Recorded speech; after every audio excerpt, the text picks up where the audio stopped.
Greetings, I'm Rob Chapman. I'm the captain.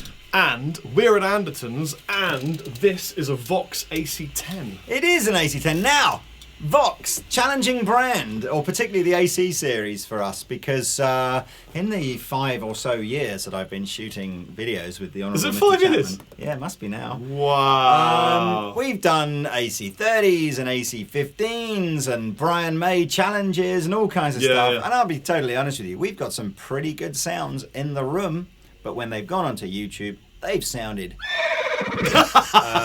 So What do you really think, though, Lee? yeah. So AC10 has just come out. Now the AC10 was one of the earliest Vox amplifiers of them all, but was actually discontinued in 1965, the year after Andertons opened. Wow. And so in 2015, 50 years later, 50 years, where's that time gone?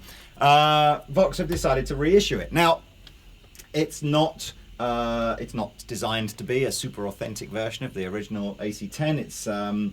It's still all valve, 10-inch speaker, 10 watts, but with like a top boost circuit in it, so a little bit more gainy, and built-in reverb as well. So again, not exactly the same, but with some pretty authentic Vox tones. Now, In fact, I was going to say yesterday we were talking about Vox, and we were saying that one of the best Vox sounds we ever got was with the Captain bread pedal. Yes. That emulated a kind of a Vox sound. We were like, wow, that's really the sound of Vox. what was that called? I can't remember, but it's whatever their top boost yeah, pedal is. but it was great. Really sounded great. This So- sounds really good too. Sounds though. really good. So now I'm going to set us up with kind of like an everything on 12 kind of sound. I turned the volume Oh, you did halfway already? down because it was It was loud. well, it was just going to hiss Yeah. a bit. Except for the reverb, which we've just got to touch on because it's quite heavy reverb on this. I don't know for sure whether it's a spring reverb or a digital reverb. I can find out though. Hang on. Just put my hand in the back here. Oh, it's closed back, so I can't even feel for Punch a it. reverb tray. Just punch the Oh, arm. that's true. Hang on. Dig. It's digital reverb, isn't it? Do you like the sort of modern and sort of highly technical way that we tested to Punch see it. if there was a reverb tray in there or not? What we're going to do is just go through some basic tones using this. In fact, we might use a couple of different guitars, but we've got an ML3 sort of T-type thingy here. When Rob was doing that jam, which I think was at the beginning, but maybe it's at the end, I'm not sure, wasn't using any pedals, it was just the amplifier. But I do have a couple of pedals on the floor here that I might kick in. I want to hear a bit of that plim sol An later on. EP boost maybe, might put some delay on it. Yeah. I don't know. For the fans out there that would have been like, that sort of Beatlesy era kind of AC30 stuff, I just want to hear some more sort of clean Something jangly clean and stuff. jangly. Yeah. Yeah. Well, there's a little clean, jangly.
Give me some plim sol. Okay, so this is staying with a relatively clean sound on the amplifier, or a cleanish sound, and using a drive pedal on a relatively low setting to get some extra.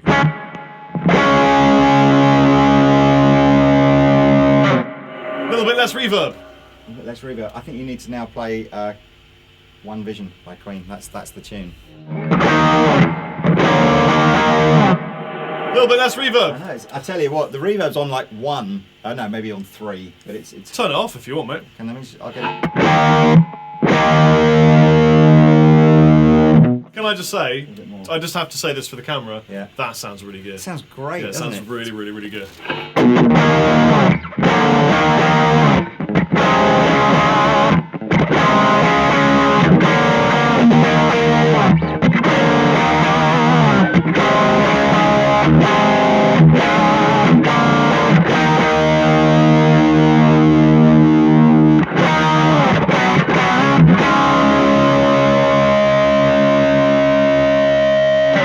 Oh, that's great. Oh, please God, come out well That's on camera. really, because really this good. Sounds, this, Have is, a go. this is actually arguably one of the best. Actually, That's you know what I'm going to do? great. I love these guitars, but just because people All right, always then. like to hear different guitars and stuff like that, let's just grab the old.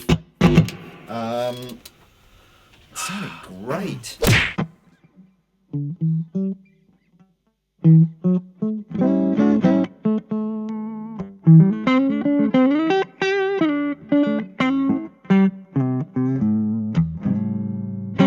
Are there any kind of famous blues players that use AC30s?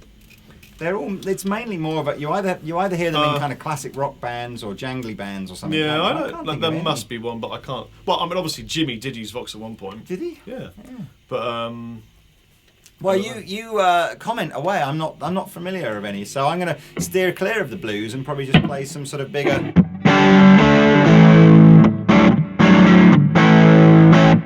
Maybe that's great. I know who used a Vox AC30, or at least I'm pretty sure they did.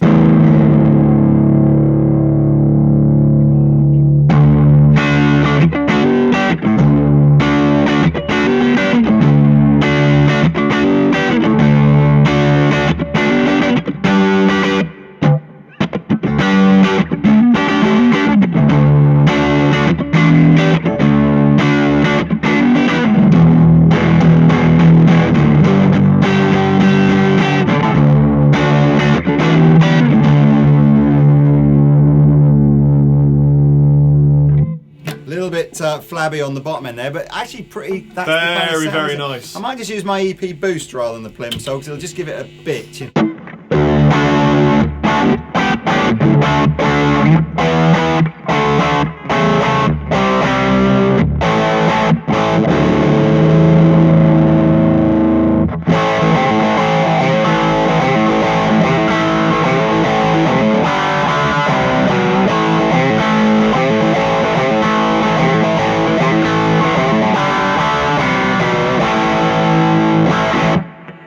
You know what? Oh! Yeah, this is a great sounding amplifier. I think it will be really good twinned in a stereo rig with something that had the low end definition. I think that fills in that beautiful, open, harmonic, Yeah. crispy chordal middle part. So great news for Vox lovers out there. This is the cheapest of all the. No, that's not true. Sorry, because AC4 is the cheapest. This What's is that then? This is AC10. So this is about £350. Oh, that's good. And I think, although it's only 10 watts, it's a giggable 10 watts. Yeah. Or it's a sort of, rehearsable 10 watts, isn't it? You stick a microphone in it's- front of it. It's not. I think it would be giggable, not rehearsable, because while rehearsing you don't tend to mic up, whereas gigging you do. Yeah, true. And you get the feedback from the wedge, whereas rehearsing you've got to get over a kit in a room, and they always turn up. I don't reckon you could rehearse with that, but I think you could gig with it. But it's sounding loud in here. So I'm really, really liking this. I don't know if you want to hit, what other sort of... I think you want to go plimsoll, You like the plimsoll, and don't let's hear a bit of your lead.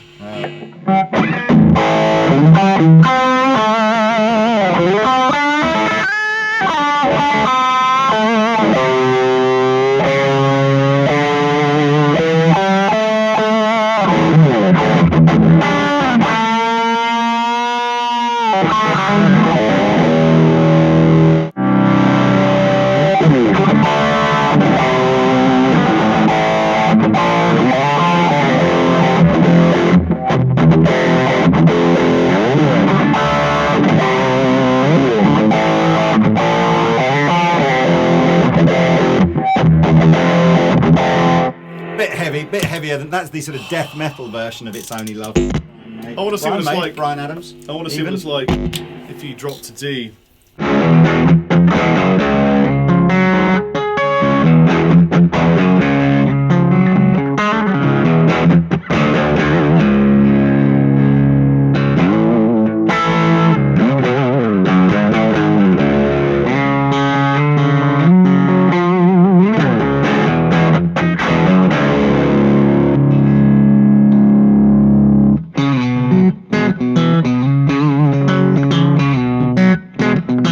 I nod, hit the plimsoll.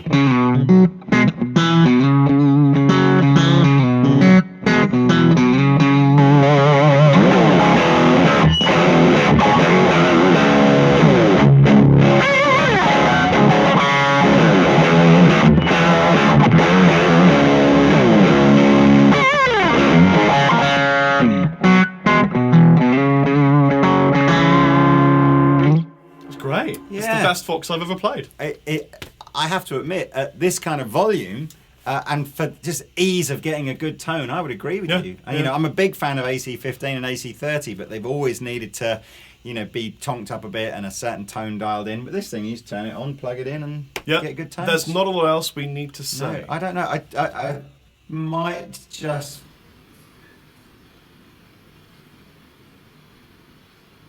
Lee, I wonder what it would sound like if we plugged that into a bigger cab, like a 212 or something. You could only dream about something like that, couldn't you? Yeah.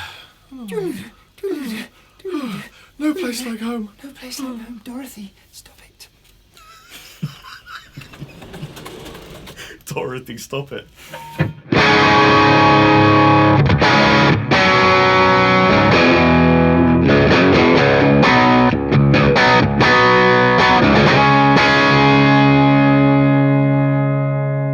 Hit that thing.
If loving the Vox is wrong, I don't want to be right. Well, yes.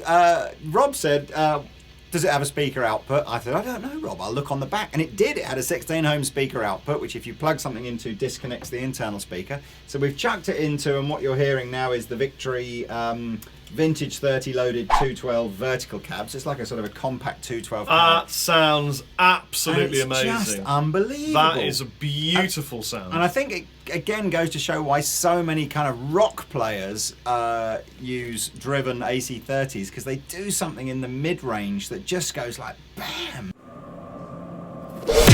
Well, now that's tightened up. If you were going to play like rocky stuff, I mean, even... Not that that's the kind of music everyone's going to want to play through it, but it's a beautiful sound. It's not like metally games. No, it's just like. But I wonder also as well. I mean, it's got two EL84s. Oh my God, you're not even full volume. No, I couldn't do full volume because it would have killed us. I just want to try it. Oh Lord. I just want to know what it's like. Full game, full volume. Sorry, Rabir. Let me know if it's all right, mate.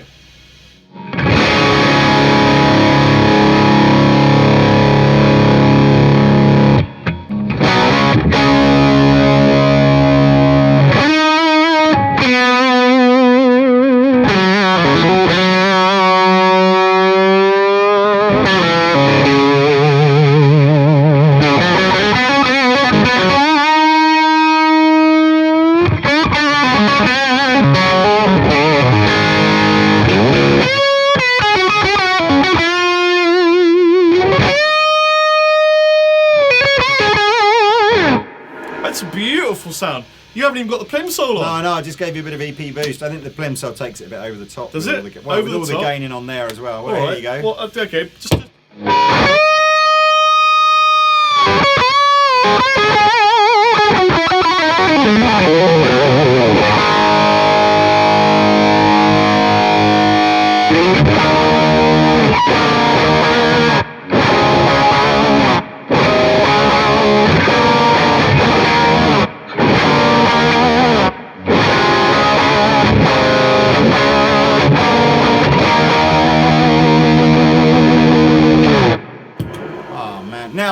They don't as yet do the AC10 as a head, but you know what? I wouldn't worry about that. I would buy the AC10 combo, get a decent 212 cab, and then what you've got is you've got a little amplifier for kind of home and small stuff, and then you've got a bigger sound. You could browse with that. You definitely could. I mean, that was mental. One of the nicest sounds we've had in this room. Please, Vox, sound good on YouTube. I'm sure it will. I have faith. Because it sounds immense. I have in faith. here. And even if it doesn't, have you got to have faith? The YouTube public trust us You've and got to know have faith. that, you know. Well, it gets a nice. Get your bud. Well, yeah, you started it. This review was great until you started singing a bit of songs. George Jekyll. Sorry about that. You know what, Lee? What? The axe of judgment. The judgment axe. Judges disamplified axe to be of wounding. Worthy. Worthy. Yes. Oh, well, that's good. It's worthy. It's worthy. Yes. Chappers out. And I'll see you next time. Bye. Punch See if it. there was, Punch see if it. there was rain there or not.